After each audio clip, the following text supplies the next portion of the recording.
Hello, church family. I'm excited to share some news with you today concerning the reopening of Immanuel Baptist Church. As we have thought through reopening, we've tried to use wisdom and care and understanding, and we've tried to make use of lots of resources that are out there and are available. We're particularly thankful for the Kentucky Baptist Convention and the resources they've made available, and Practical Shepherding ministry there in Louisville, Kentucky, and other resources that have been out there, and it's helped us think through issues that and questions that we otherwise might not have thought about. We're particularly thankful for the conversations we've had with leaders in our own church, leaders in our community, and nationally, as we've just thought through this process, and we want to be wise as serpents and harmless as doves in everything that we do here. And so I want you to know we have put much thought and consideration into this whole process. Well, the date that we'll be reopening is planned for June the 7th. So you can mark your calendar. We're going to plan to meet together on June the 7th. And with that date, some notable changes that you need to be aware of. First off, the time will be 11 a.m. We decided on 11 a.m. because, one, there are still Sunday school classes who meet, and they're meeting via Zoom, and they're meeting other ways. Well, 11 a.m. hopefully will help those groups continue, and will accommodate them as they continue to do that, because right off the bat, we will not be having a corporate Sunday school time here at IBC. That will come. As with all of society, we're going to do things gradually, and so we're going to bring back one thing at a time here, and so eventually Sunday schools will return, but right away we will not be meeting for a Sunday school hour.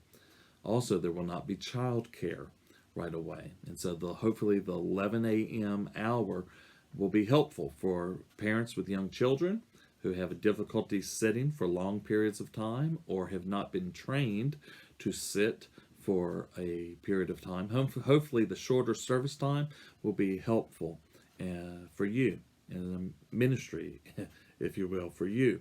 When you arrive at the church building that morning of June the 7th, I want you to know the area will be clean and taken care of. And as you enter the building, we're going to have ushers here ready to assist, and spacing will be maintained. We're going to space in such a way, though, that does allow us to function the way a gathered assembly should function. When you come, we're going to ask that you respect other people's space, and so we recognize not everyone has the same views about social distancing and about how much contact should take place or shouldn't take place. And so knowing that there are different views among us, we want to be mindful of that. And so we're going to do the same thing we did prior to canceling our services, and ask not to shake hands and not to hug people. Even if you think it's fine, we at least recognize there's some people who may not be comfortable doing that yet, and so for the sake of other people's consciences, we're going to ask that you refrain from that. Maybe you are still nervous about the very idea of gathering together in a room with other people at this point.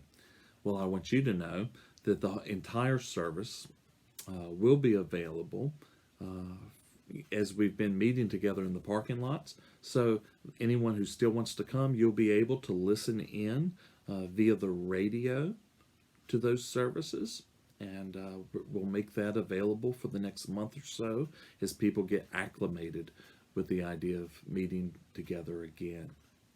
Also, the services will continue to be uploaded onto our website ongoingly here on out, and so we hope you'll make use of those resources. As is the case with all of society, though, we're going to slowly resume full operation over a period of time, and so I hope you'll be patient with that as we work through that. If there's something that we need to be aware of, and maybe we haven't thought through yet. Hope you'll make those recommendations, point something out if it would be helpful for our congregation. COVID-19 has caused our whole society no little disturbance. As I think about that, one item that I was reading not too long ago pointed to the fact that corona in the Latin meant crown, and you've seen the picture of the point sticking out of the virus like a crown, and that virus in the Latin means poison. And so for Christians, all the more we should remember the poisonous crown that our Savior took upon himself, the crown of thorns, as he came and stood in our place. And so, having endured this dark season of plague, we look forward to meeting together again to worship him who was crowned with a crown of thorns, and he drank that bitter cup of the Father's wrath that we deserve, and we will gather together and worship him together as his people on his day as we long for his return.